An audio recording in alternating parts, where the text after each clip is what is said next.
Today we are going to see how to take apart a chainsaw and do some maintenance on it, take apart the bar and chain, and replace the chain with a new 20-inch chain.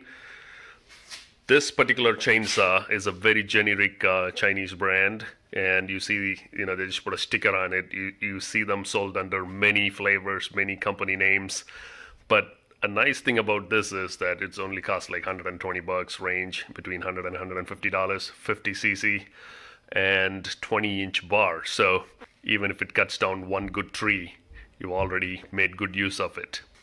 Let's get it apart. Alright, so we're going to take apart the chainsaw and see how it exactly works and how we can take the bar and chain off and tension it and all that jazz. Alright.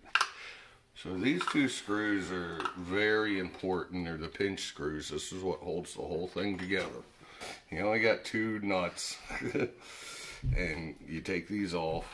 You can actually use the approved tool that comes with the chainsaw, or you can get a socket. Yeah, that tool is pretty neat because this side is for the bolt and the nut here, and then this side is to take the spark plugs out. So right, and you got the screwdriver for the chain adjustment. Awesome. So 3-in-1 tool. Right. Don't lose it. So, here's how it comes off. Now, in here you got this bar. When you turn this screw, this bar slides in and out.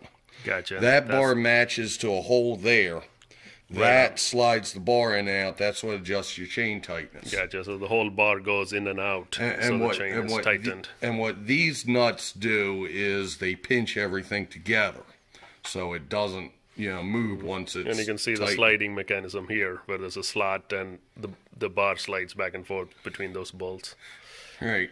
Now this part is very clean because we just cleaned it up. Usually it's totally covered in sawdust and oil. This band, very important. Watch what happens when I push the chain brake forward.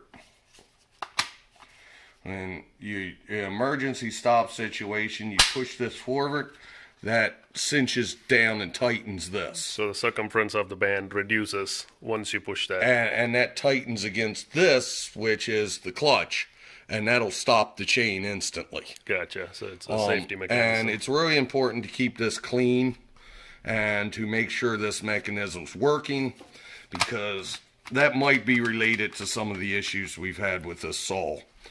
The clutch is the next important part. Basically, if you see this spring in here, and you see these metal plates, yes, and the outside of the plate is solid. So as this spins, centrifugal force pushes these plates out, matches it to this. This outer plate is driven to the chain. That way your chainsaw can idle without your chain spinning, but as it spins up, centrifugal force clutches this in and sends torque to the chain. So transfer happens only when the RPM goes high and the force pushes the plate against the outside, and that triggers the whole chain movement. Right. Now to take the chain off, you slide this bar in and out. You slide it down until you have enough gap, and then kind of finagle the chain off, whichever way is easier. Just to take the tip off and then once this chain is off, we can slide the bar off.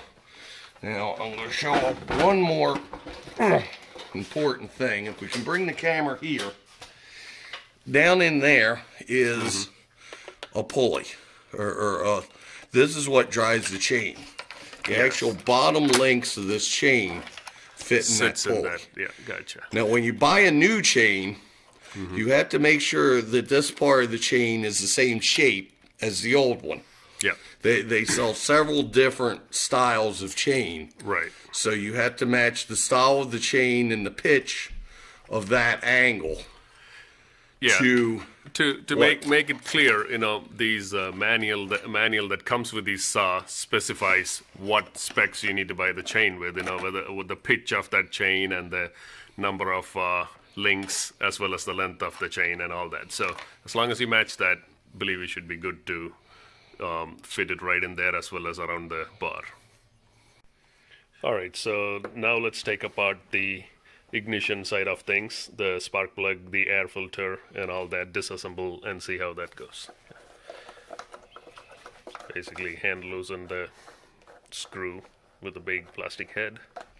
There's actually a slot in there for a screwdriver. And this is the air filter. The air filter looks dirty, but... No, air filter looks extremely clean. I'm used to seeing these completely filled. But it depends on your style. You can clean these up with like brake clean. Gotcha. So this is filthy. This is bad.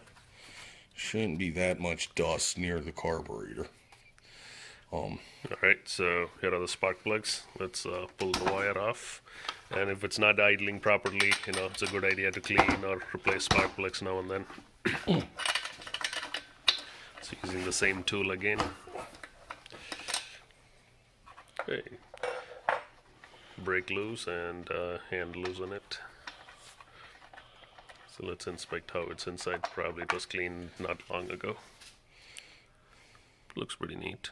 You can readjust the gapping, but that's how we can put in a new plug if needed. Any thoughts on? I want carburetor cleaner. Okay. This is the carburetor. That's the choke valve opening there.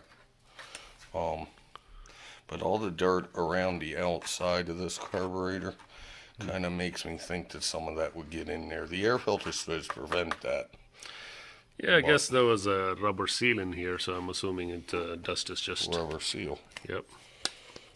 But I'm assuming the dust is only outside, not inside the carburetor. And that looks like an idle adjustment. I don't know how you get to that from the case. Yeah, that's kind of interesting. The carburetor has the idle adjustment, but there is no way to get to it from the plastic outside. It's better than some of them which don't have an idle adjustment. The old school was you'd have two screws, high idle and low idle. Right. High run and low idle. So if you ever need to clean the carburetor, that's how you get to it. If you ever need to change the plugs, spark plugs, that's where you get to it. And if you need to change the wiring, here it is for the spark plug wire. So the new blade is installed, just repeating the same process like how we took it out, putting the slot of the bar and running the chain through the blade and into that little pulley there. And tensioner is right here. Once the chain is in, tension it so that it's nice and tight. The tension on the chain is, if you take the middle of the bar, you want to be able to pretty easily pull it out about yay far. Not far enough that the end of the chain can skip out. But this should be relatively easy to do. Okay. And everything should be loose like this. If this is difficult to move the chain like that, then you're way too tight. And if you can pull it out far enough that you can force the chain under the bar, then you're too loose. And remember, your chain adjustment, as you're cutting, you're going to have to readjust it. Because as this bar heats up, it expands, makes the chain tighter.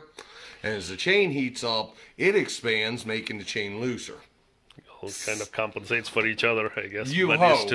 on a different rate, the expansion happens. Yeah, more of my experience is some things you're cutting makes the chain go really tight and you got to loosen it. Other things you'll cut into will make the chain really loose and sloppy. But the answer is in this one screw, right? So basically... These have to be loose. Right. Then you turn this screw to the right place and you cinch these down as tight as you can get them. Gotcha. And as far as orientation and sharpening, if you zoom in really tight on this curved part of the tooth, right here, that's the cutting edge. And then this is the lead tooth that kind of moves the stuff in position to cut. And it has to force this way. So when the saw turns this way, you want to be pulling the wood, the project, towards the saw at the bottom of the blade. So the cutting edge, where the sharp stuff right here, always points towards the saw. Any way you can actually mount it in the opposite direction and it'll still function? I can mount this completely opposite direction and it'll function, but it'll be very, very dangerous because it'll be trying to kick the saw out and give you kickback instead of pulling the saw in where it can cut.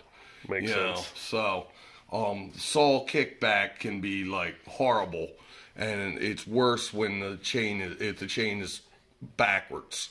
And unfortunately, you can easily install chains backwards and then try to cut, and instead of diving into the wood, the saw kind of wants to do this. It wants to jump up and down and wants to kick back in your face. Right. And you don't want this in your face. Gotcha. So. All right, so that explains everything. Basically, how to change the bar and the chain by loosening these two bolts up and adjusting the tensioner, taking them off, putting the new one in, and then repeating the same process, put in the right orientation. And we also saw how the stopping works for the safety mechanism and how the clutch works as well. All right, see you guys in the next video.